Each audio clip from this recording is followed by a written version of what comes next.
Welcome back to our channel. In today's video, we'll show you how to delete a search engine in Chrome on your PC. Let's jump right in. Step 1. Open Chrome. Make sure you have the browser launched and ready to go. Step 2. At the top right corner, click on the More icon. It's represented by 3 vertical dots. Step 3. Select Settings from the drop-down menu. Step 4. In the Settings page, click on Search Engine. Step 5. Locate and click on Manage Search Engines and Site Search. Step 6.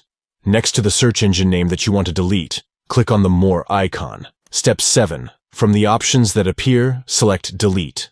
And just like that, you've successfully deleted a search engine in Chrome on your PC. This can come in handy when you want to remove unnecessary search engines or customize your browsing experience. Deleting search engines allows you to streamline your search options and focus on the ones that matter most to you. Thank you for watching this tutorial. If you found it helpful, don't forget to give this video a thumbs up and subscribe to our channel for more Chrome tips and tricks. Until next time, happy browsing.